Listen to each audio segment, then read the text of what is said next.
धन्यवाद वेणुगोपाल जी। साथियों, हमारे नेतृत्व के लिए और हमारी पार्टी के लिए न्याय केवल एक शब्द नहीं है, न्याय संघर्ष है, न्याय तपस्या है और न्याय हक है। सबसे पहले इस कार्यक्रम को आगे बढ़ाते हुए हम न्याय पत्र का विमोचन करेंगे, उसको जारी करेंगे। मैं माननीय कांग्रेस अध्यक्ष श्री मल्लिकार्जुन खड़गे साहब से आग्रह करूंगा कि वो न्याय पत्र को जारी करें। सर,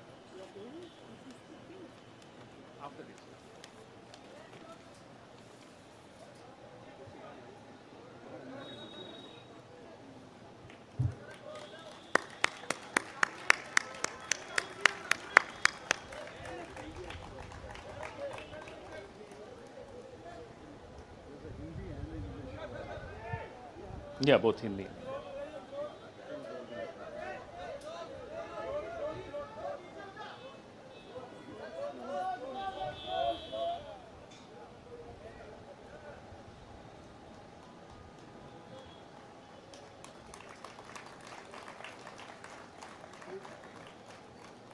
धन्यवाद।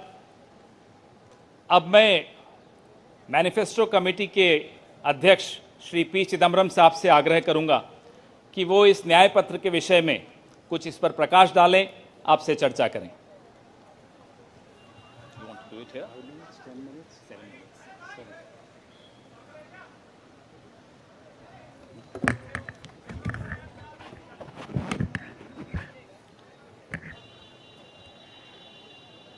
Honorable Congress President,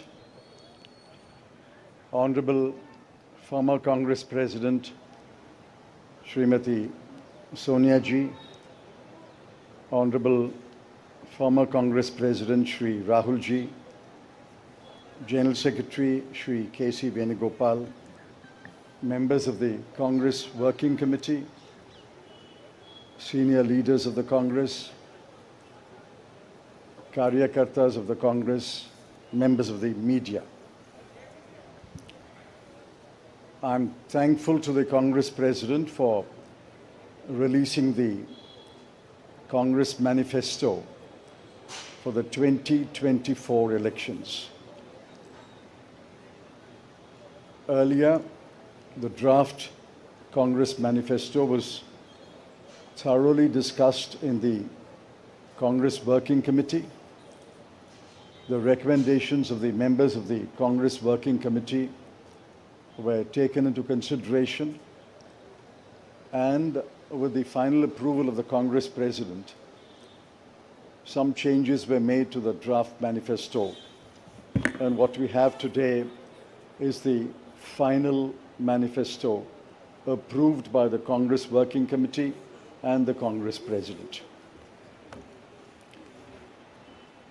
The broad theme of the manifesto is justice. Every aspect of justice has been threatened, weakened, diminished, and in some cases denied in the last 10 years, especially in the last 5 years.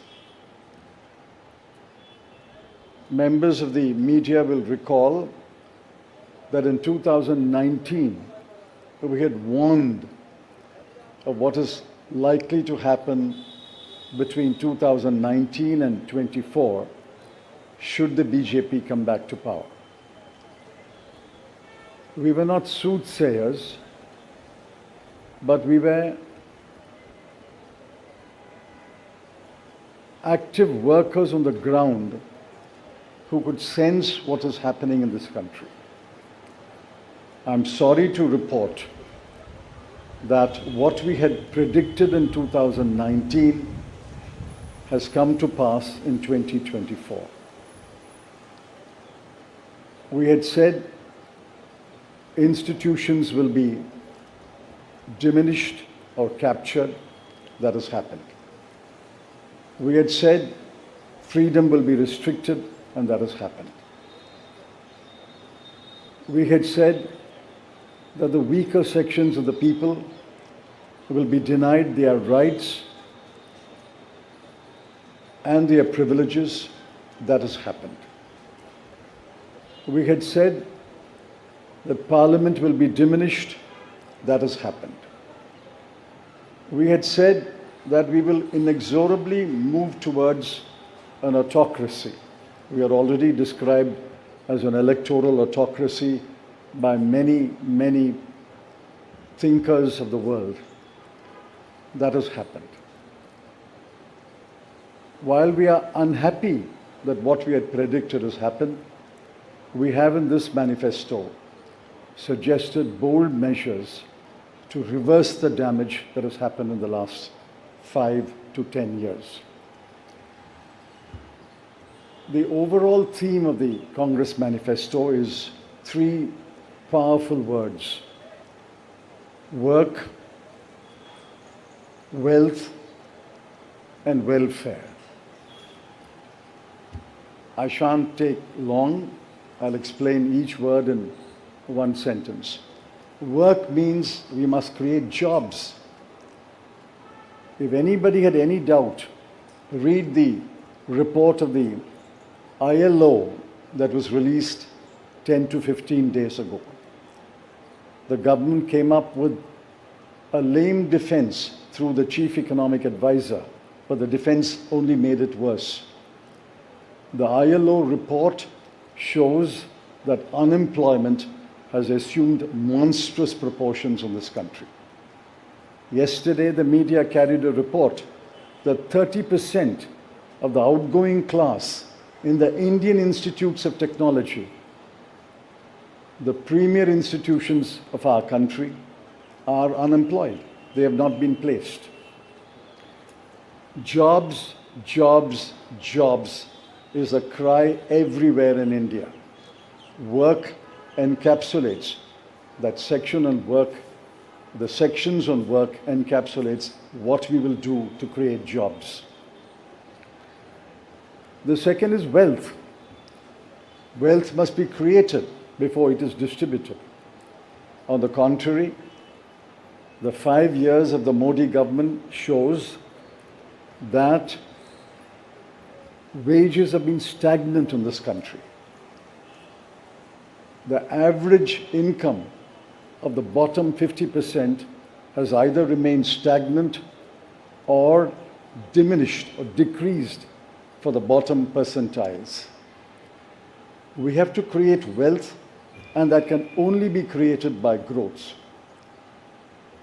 The UPA government delivered 8.5% growth in its first term, 2004 to 2009.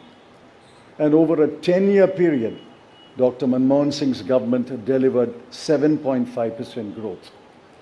Even the futile attempt by the BJP government to revise the figures made it 6.7%. But over the last 10 years, the average growth is only 5.8, and if you count the year that ended on 31st March, given the inflated figures, it will still be 5.9. The difference between 7.5 and 5.9 may appear to be trivial, 1.6%, but it's not a trivial difference. It is the difference that makes between a moderately slowing economy and a robust economy. So the second broad theme is wealth. We have to create wealth, which means we must have investment, capital investment, private investment, government investment, and foreign investment. Once we create jobs and once we set in motion policies that will create wealth, this country will go back to the high growth path of the UPA governments. The third section, which addresses many aspects of justice, is welfare. So work, creating wealth, which results in welfare. The welfare of whom? I have always accused the BJP government, the Modi government, is a government of the rich, by the rich, and for the rich. This government is driven only by the interests of the top 1% of this country. But we have to look at the bottom 50%. The bottom of the pyramid, the bottom 50% is as important as those who are well off. And in the bottom 50%, as we go down the ladder, the bottom 20% are extremely poor. It has been estimated that 23 crore people are still poor in this country. UPA government lifted 24 crore people out of poverty. And we promise that if the Congress or a Congress-led government comes to power in 2024, we will lift 23 crore people out of poverty in the next 10 years. That's possible, it's doable, and I conclude by saying the Congress has done it before and we can do it again. I appeal to all of you to spread the message of this manifesto to the nook and corner of this country and ask the people to vote for the hand symbol and to vote for all our allied parties throughout this country. Thank you.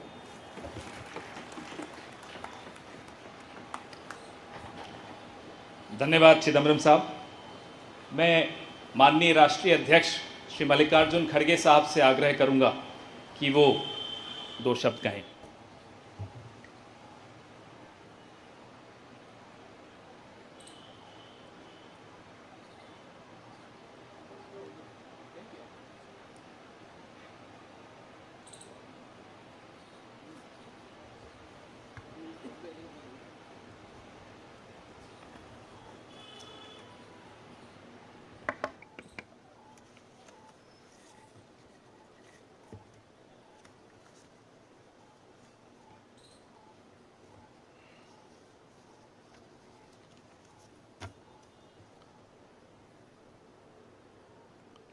आज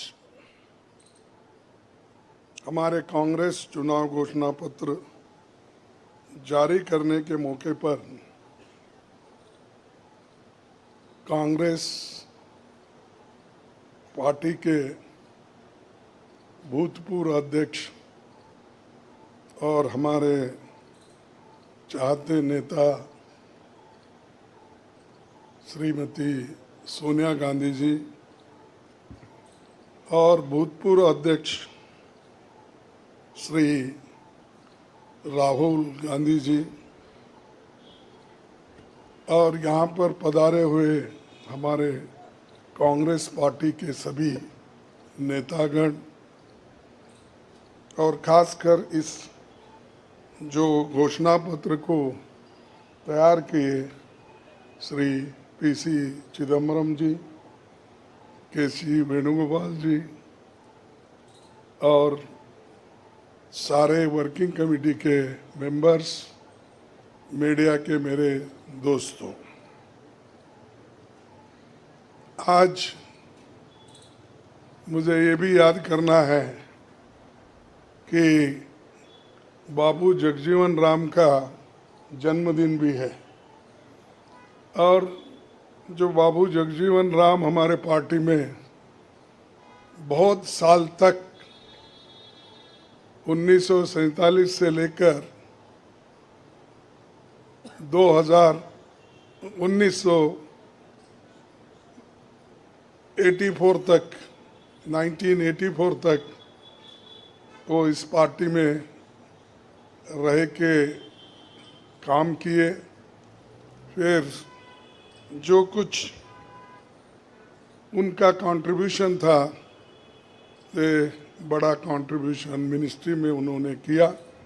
ऐसे दिन आज हम ये घोषणा पत्र गरीबों के लिए हम अर्पित कर रहे हैं। आज भारतीय राष्ट्रीय कांग्रेस के 2024 के लोकसभा चुनाव का घोषणा पत्र जारी किया जा रहा है।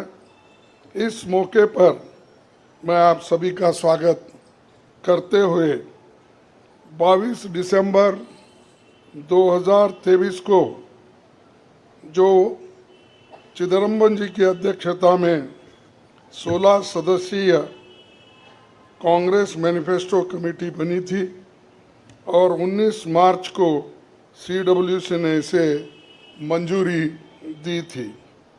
व्यापक जनभागीदारी और संपर्क के बाद हमारा घोषणा पत्र बना है। इसके लिए वेबसाइट आवाज भारत की बनी, जिस पर भी काफ़ी सुझाव मिले। हमारा ये घोषणा पत्र देश के राजनीतिक इतिहास में न्याय के दस्तावेज के रूप में याद किया जाएगा। राहुल जी के नेतृत्व में चली भारत जोड़ो न्याय यात्रा में 5 पिलर्स पर ध्यान केंद्रित किया गया था।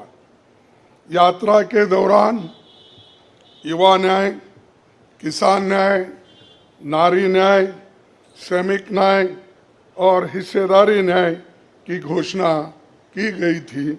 जहाँ कहीं भी हम गए इन न्याय की बात हमने करी थी और इसकी गारंटी भी हमने दी है।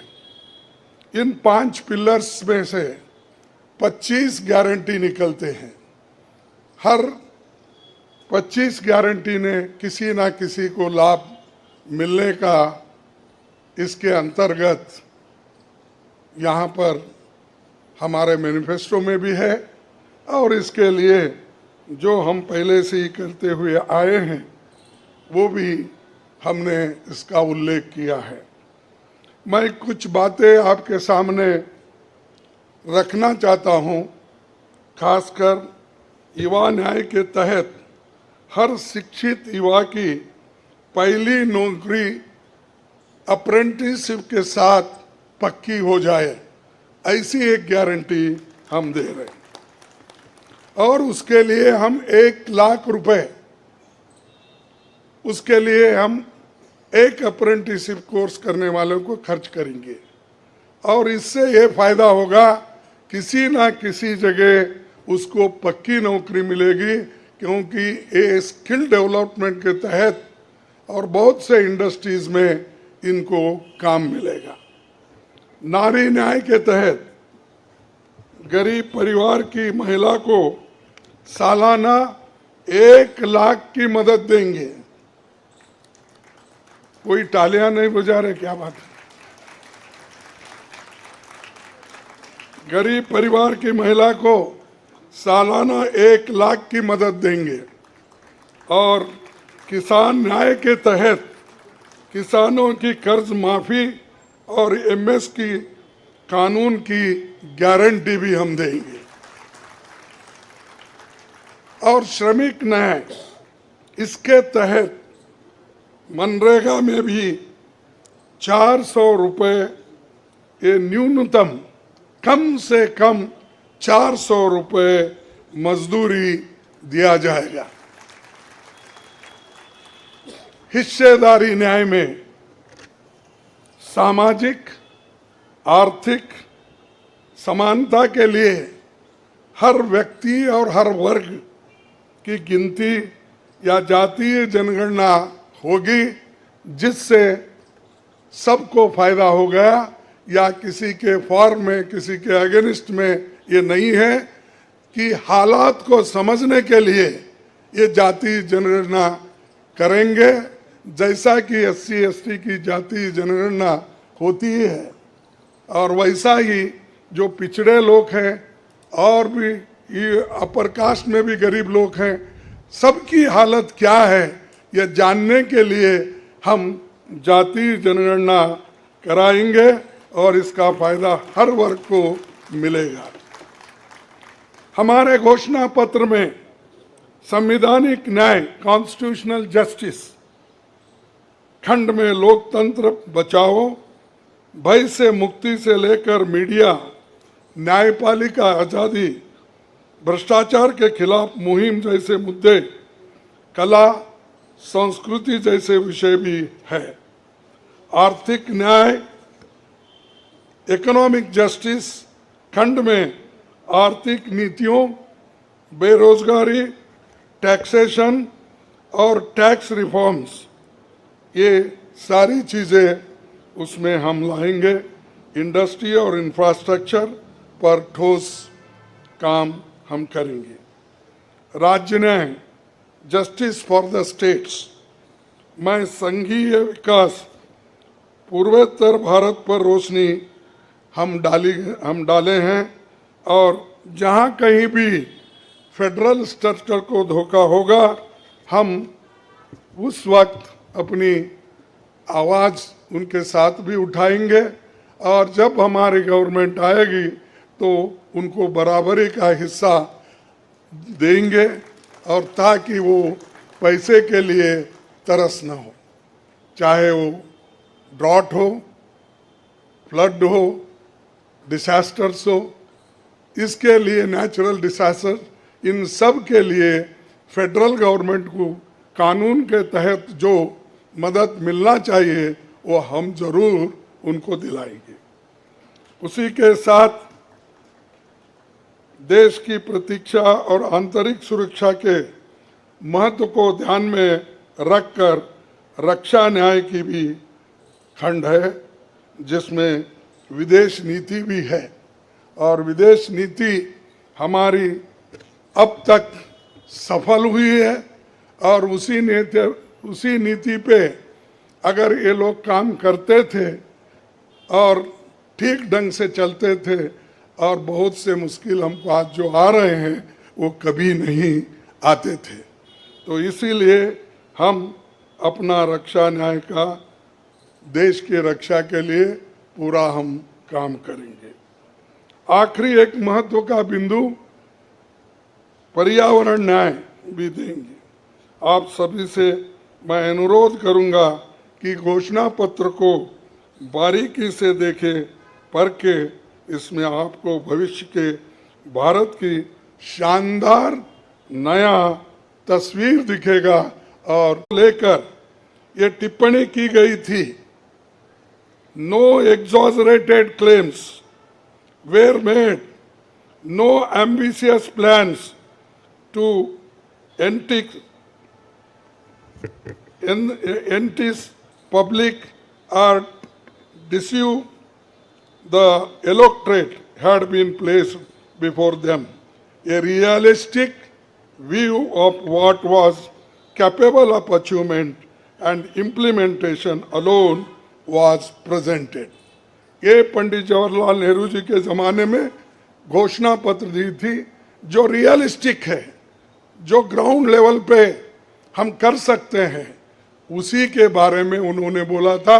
किसी को फंसाने के लिए नहीं, झूठ बोलने के लिए नहीं, हम जो भी कहते हैं वो करके दिखाते हैं, ये उनका कहना था और वही आज भी हम कर रहे हैं। जो कर सकते हैं वही हम इसमें घोषणा पत्र में लिखे हैं और बहुत से हमारे विद्वानों से भी हम बात किए हैं कि इसमें क्या कर सकते क्या नहीं कर सकते, उनके सलाह के मुताबिक ही आज हमने ये सारी चीज़ें आपके सामने रखे हैं।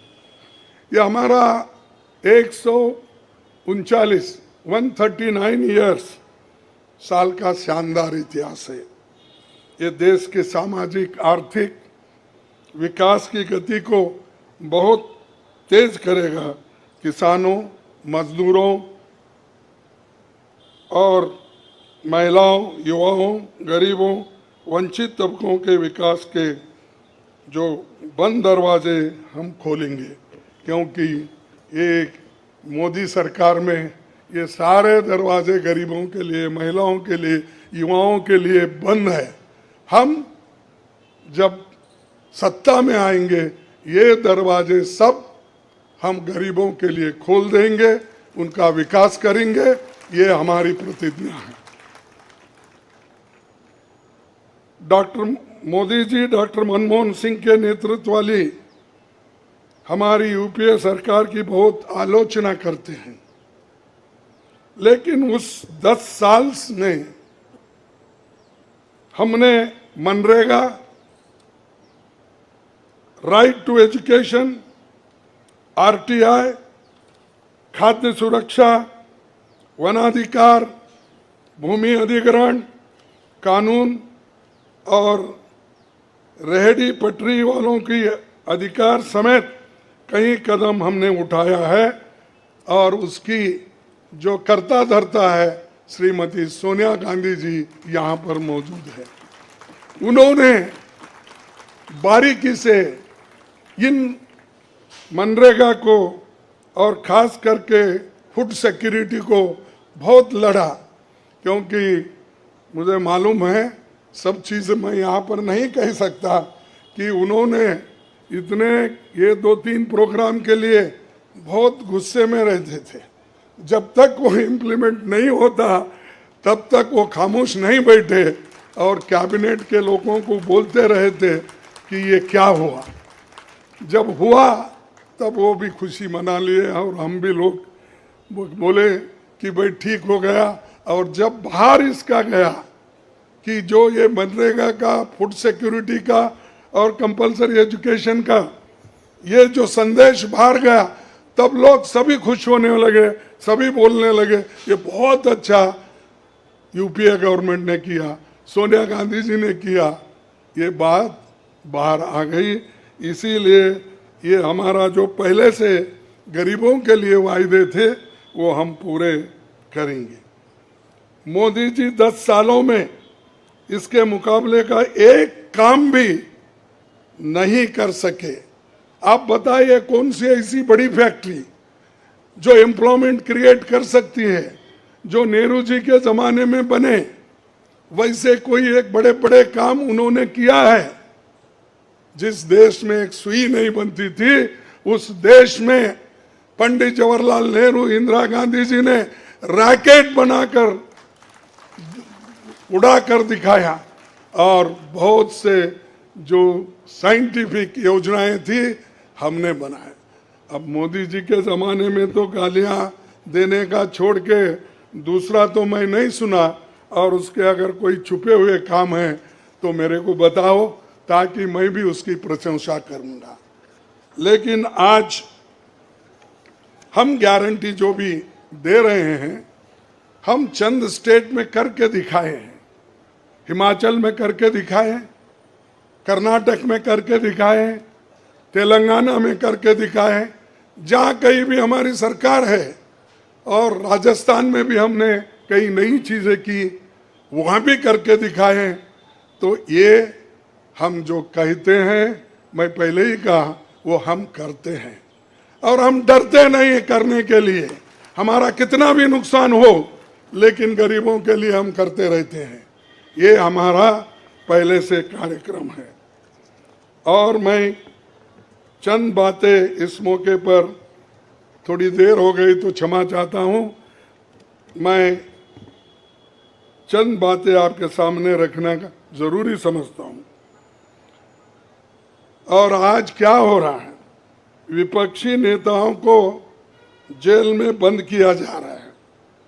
चुनाव में सबको समान अवसर नहीं है और कई मुकदमे एक के ऊपर एक, छोटी छोटी, और हमारे पार्टी के ऊपर इतना बड़ा जुल्म किया और इतने हमारे को पेनल्टीज डाले। 3,567 करोड़ रुपए का हमारे ऊपर उन्होंने पेनल्टी डाली। क्या ये लेवल प्लेइंग ग्राउंड है? और ये हमारे ऊपर आज हो रहा, कल मीडिया के ऊपर होगा, मीडिया हाउसेस के ऊपर होगा, सबके ऊपर होगा। तो इसीलिए इसको, इस देश के डेमोक्रेसी को बचाना है, संविधान को बचाना है। इसीलिए हम सब लोग, देश के लोग एक होना चाहिए और लड़ना चाहिए। और जो ऑटोक्रेटिक मोदी साहब है उनको हटाना चाहिए। ये मेरा आपसे विनती है। जब तक आप ये काम नहीं करेंगे तब तक हम सिर्फ बातों से नहीं होगा। आप लोग घर घर जाके, और हमारी गारंटी कार्ड जो है, इन गारंटी कार्डों को घर घर तक पहुंचाने का काम हमारे कार्यकर्ता करें। जब तक आप घर घर नहीं जाएंगे, वोटर से नहीं मिलेंगे, कुछ भी होने वाला नहीं है। सिर्फ स्लोगन से या मेरे भाषण से कुछ बदलाव होने वाला नहीं। बदलाव होगा तुम जनता से जब मिलेंगे, घर घर जाएंगे, महिलाओं से मिलेंगे, युवाओं से मिलेंगे, और जितने भी हमारे पेरेंट्स हैं, बड़े हैं, उनसे मिलके, किसानों से मिलके आप लोग काम करेंगे, तभी हम कुछ हासिल कर पाएंगे। तो इसीलिए मैं आपसे विनती करूंगा, ये काम हमारा आप करेंगे और इस ऑटोक्रेटिक सरकार को हटाने के लिए आप काम करते रहेंगे। अब बीजेपी का तो ऐसा है, चंदा दो धंधा लो, चंदा दो धंधा लो, कॉन्ट्रैक्ट लो, पैसे दो। तो उन्होंने काम किया और वो कहते हैं कि भ्रष्टाचार मिटाऊंगा। अरे भाई, 25 लोग हमारे बड़े बड़े नेताओं को आपने लिया और 25 नेताओं में 2 को तो एक पूरा एक्सोनरेट किया और 23 लोगों को फिर उनको भी एक्सोनरेट किया। अरे शाह साहब के वॉशिंग मशीन में इतने लोग जो भी जा रहे हैं क्लीन होके आ रहे हैं, और भ्रष्ट लोग तुम्हारे साथ हैं, बदनाम हमको कर रहे हैं। मेरे पास तो नहीं है ना, मेरे पास जब तक थे तो आपने बोला वो भ्रष्ट है, फिर आप वो क्लीन कैसा हो गए, प्रामाणिक कैसा हो गए, ठीक कैसा हो गए? तो ये खुद ही इधर डराते हैं, उधर सब चोरों को लेते हैं। तो ये मेरा कहना है। इसीलिए आप इस बात को सोचिए, और हम सालों से गरीबों की सेवा करते हुए आए हैं, आगे भी हम करते रहेंगे। और जितने भी उन्होंने काम किया, मैं यहाँ गिनता नहीं, क्योंकि रेलवे में क्या किया, इन्फ्लेशन का क्या किया, अनएम्प्लॉयमेंट का क्या किया, ये सारे अगर बोलते कहूँ तो आप भी थक जाएंगे। तो इसीलिए मैं ज़्यादा नहीं बोलता, आप सबको मालूम है, और हमारे पूरे इलेक्शन मैनिफेस्टो में वो चीज़ वहाँ पर है। इसीलिए आप तमाम को मैं धन्यवाद अर्पित करता हूँ कि आप ऐसे वक्त जो हमको साथ दे रहे हैं, जिस वक्त लोग डर डर के चंद लोग भाग जा रहे हैं। वो डरने वाले कौन है? जो आदमी कुछ चोरी करता है वही डरता है। जो आदमी ठीक है, अपने उसूलों पे खड़ा है, उसको कोई नहीं डराता। अगर डराएगा तो भी वो उसूलों पे ठहरे हुए लोग डरेंगे नहीं। तो इसीलिए हम लोग डरने वाले नहीं। हमारे नेता श्रीमती सोनिया गांधी जी, राहुल गांधी जी, डर उनमें नहीं है, और डर का नाम भी नहीं है, और डर ये शब्द उनके पास नजदीक आता नहीं। वो डर सिर्फ मोदी को है, क्योंकि वो हमारे लोगों को ले लेके 400 पार बोलते फिर रहा है। अरे मणिपुर जैसे एरिया में नहीं जा सके, देश में विदेश में 14 फेरियां लगाए, देश में इलेक्शन का प्रचार सरकारी फंड से किया गया, सरकारी वैन से किया गया, लेकिन मणिपुर वो देखे नहीं। क्यों नहीं गए भाई? आपकी तो 56 इंच की छाती है, आपको डर कुछ भी नहीं है। हाँ, आप जा सकते हैं, लेकिन वहां हमारे नेता राहुल गांधी जी जा सकते हैं लोगों के साथ। आप क्यों नहीं जा सकते? क्योंकि आपको डर है, और डरने वाला आदमी देश की भलाई कभी नहीं करता। बाय चांस आया, अब आगे लोग उसको देखेंगे, और आप भी मजबूती के साथ हमारे साथ खड़े होंगे। इतना ही कहते हुए मेरे 4 शब्द को समाप्त करता हूं। जय हिंद।